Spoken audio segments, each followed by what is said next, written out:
Hello, welcome back to the California Gardener. I'm just out here in my greenhouse that I built, the temporary one. I'm going to build an actual greenhouse and I'll post more videos in that when I finally do it. But this year I put up a temporary greenhouse just with some PVC pipe on rebar. Two sections that are joined together at the top. As you see, I tied strings to the top to trellis my plants, and now the plants are so heavy they're actually caving in the pipes a bit. The rebar only comes in a couple feet off the bottom, so it can flex and bend, but for the most part it's doing a pretty good job standing up.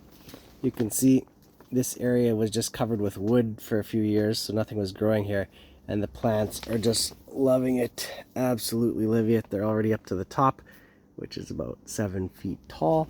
These are brandywine tomatoes in the front. They have a beautiful, huge, large potato leaf-like plant, and they send out these very giant tomatoes. Look how large those are. Some of them have the scarring on it because they're the multiple, co-joined blossoms. That's how you get these really big tomatoes. See, like my fist compared to the size of that tomato, it's bigger than my fist. And I actually planted cucumbers in between. So you can see I planted tomato there, about 12 inches away, cucumber, another 12 inches, another row of tomatoes, and they all kind of grow together, but the key is just keeping all the leaves broken off down low so you can have aeration so you don't get powdery mildew. And look at the size of that cucumber. That's another one that's like 16, 17 inches, and they just keep growing in there. I also have some lemon cucumbers growing here. I don't know if I have actually any hanging. Oh yeah, there's one there. They look kind of round, like that.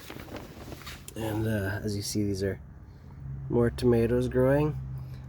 I come in and often and I break off the lower leaves because they're not really getting light. They're just stealing energy from the plant, and they contribute to powdery mildew. So if you break off all the lower leaves, and then you can, if they're not diseased, you can just throw them in your compost. If it has really bad powdery mildew, you might want to throw that in the waste or burn it. Look at all these tomatoes growing so beautifully. And because that side of the greenhouse is open and hotter, I put grass just to mulch the surface, because I only water like once a week in here, and that's all it needs. And you can see how that's like the hotter side. These guys are kind of shaded by my raspberries growing on the other side of this poly. So they've grown up over top and they're shading it a bit, but it still gets plenty of light and heat. And I want to show you something I did this year. I read online in the greenhouses, when you have 2 months left, in order to help your tomatoes to ripen and mature, just snap off the tops of your tomatoes. So where they have a shoot that keeps on going and making more blossoms and more leaves, break all those off.